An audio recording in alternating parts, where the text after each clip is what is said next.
ഷഫാഅത്ത് ലഭിക്കാനാണ് എന്നുള്ള പേരിൽ അള്ളാഹു അല്ലാത്ത ആളുകളോട് ഷഫാഅത്ത് ചോദിക്കുന്നവർ, അള്ളാഹു അല്ലാത്ത ആളുകൾക്ക് ഇബാദത്തുകൾ പല നിലക്ക് ചെയ്യുന്ന ആളുകൾ, യഥാർത്ഥത്തിൽ അവരാണ് ഈ ഷഫാഅത്തിൽ നിന്നും ആദ്യം പുറത്തു പോകുക. കാരണം അവർ അള്ളാഹുവിന് പങ്കു ചേർത്തിരിക്കുകയാണ്.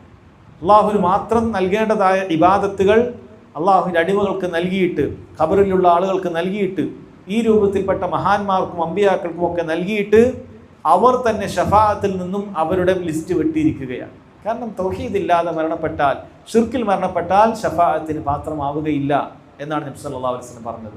ദുനിയാവിൽ അല്ലാഹു തആല അമ്പിയാക്കൾക്ക് നൽകിയൊരു കറാമത്താണ്, ആദരവാണ്.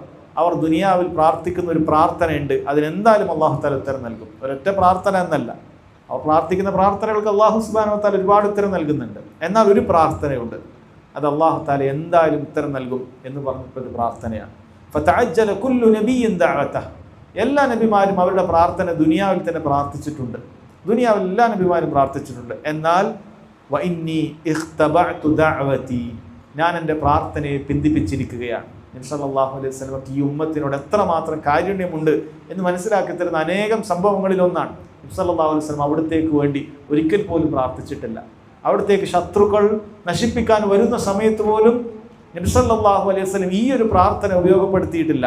മറിച്ച് ഉമ്മത്തിന് വേണ്ടി ഷഫാഅത്തൻ ലി ഉമ്മത്തി യൗമൽ ഖിയാമ, ഖിയാമത്ത് നാളിൽ ഉമ്മത്തിന് വേണ്ടി ഷഫാഅത്ത് ചോദിച്ചാൽ കിട്ടുന്ന ഉത്തരത്തിന് വേണ്ടി, അതെന്തായാലും ഈ കാര്യം കിട്ടും, അത് പരലോകത്തേക്ക് വെച്ചിരിക്കുകയാണ്. എന്നിട്ട് പക്ഷെ അവിടുന്ന് ഒരു കാര്യം പറഞ്ഞു, എല്ലാവർക്കും ലഭിക്കുമെന്നല്ല. ഫഹിയ നാഇലത്തുൻ ഇൻഷാ അല്ലാഹ്, അള്ളാഹു ഉദ്ദേശിക്കുകയാണെങ്കിൽ അത് ലഭിക്കും. മൻ മാത മിൻ ഉമ്മത്തി ലാ യുശ്രികു ബില്ലാഹി ഷൈആ, എൻ്റെ ഉമ്മത്തിൽ ശിർക്കില്ലാതെ മരണപ്പെടണം എന്നാണ് നബി സല്ലല്ലാഹു അലൈഹി വസല്ലം നിബന്ധന പറഞ്ഞിട്ടുള്ളത്.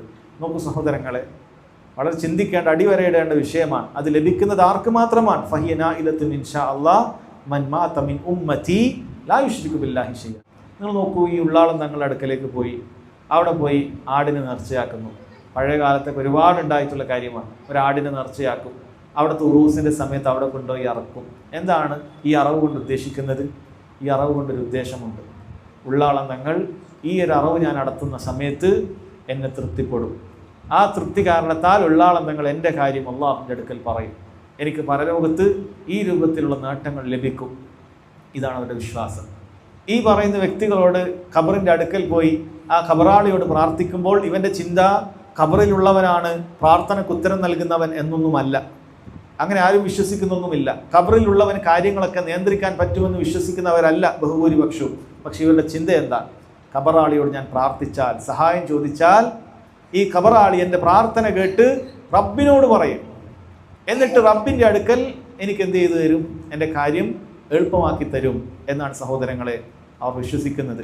ഇത് അവന് ശുപാർശയിൽ നിന്ന് തന്നെ തടയപ്പെടാനുള്ള കാരണമാണ്. കാരണം അള്ളാഹിനോട് ചോദിക്കേണ്ട പ്രാർത്ഥനയും സഹായതേട്ടവും അള്ളാഹു അല്ലാത്ത ആളുകളോട് ചോദിച്ചാൽ അവൻ മുശ്രിക്കായി തീരുകയാണ്, അള്ളാഹുവിന് പങ്കു ചേർക്കുന്നവനായി തീരുകയാണ്. അങ്ങനെയുള്ള ആളുകൾക്ക് ഈ ശുപാർശ ലഭിക്കുകയില്ല എന്നാണ് നബി സല്ലല്ലാഹു അലൈഹി വസല്ലം പറഞ്ഞത്. നോക്കൂ, പിശാച് എവിടെ കൊണ്ടാണ് എത്തിച്ചിട്ടുള്ളത്?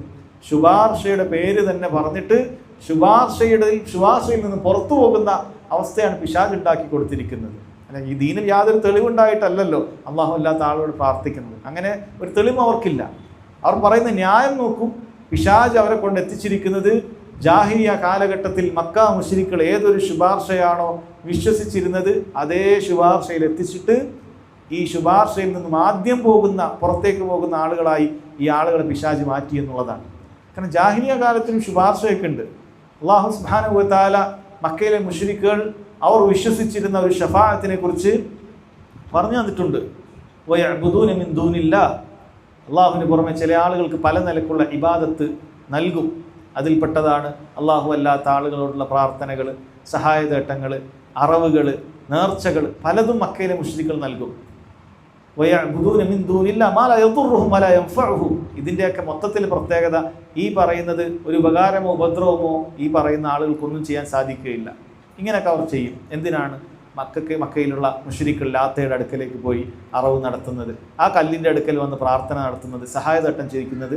വയഖൂലൂന ഹൗലാഇ ശുഫആഉന ഇൻദല്ലാഹ്, അള്ളാഹിൻ്റെ അടുക്കൽ ശുപാർശകരായി ഇവരൊക്കെ ഉണ്ടാകുമെന്നാണ് പറഞ്ഞത്. നിങ്ങൾ മനസ്സിലാക്കണം. വയഖൂലൂന ഹൗലാഇ ശുഫആഉന ഇൻദല്ലാഹ്, അള്ളാഹുവിൻ്റെ അടുക്കൽ ശുപാർശകരായി ഉണ്ടാകും എന്നാണ് പറഞ്ഞത്. ഇതിൽ നിന്ന് എന്തെല്ലാം കാര്യങ്ങൾ വ്യക്തമാണ്. ഇവർ അള്ളാഹുവിനെ കുറിച്ചിട്ട് അറിയാത്ത ആളുകളാണ് എന്ന് തെറ്റിദ്ധരിക്കുന്ന ആളുകളുണ്ട്, അതല്ലെങ്കിൽ തെറ്റിദ്ധരിപ്പിക്കുന്ന ആളുകളുണ്ട്. അവർ പറയുന്ന വാക്കാണ് അല്ലാഹു സുബ്ഹാനഹു വ തആല പറഞ്ഞത്.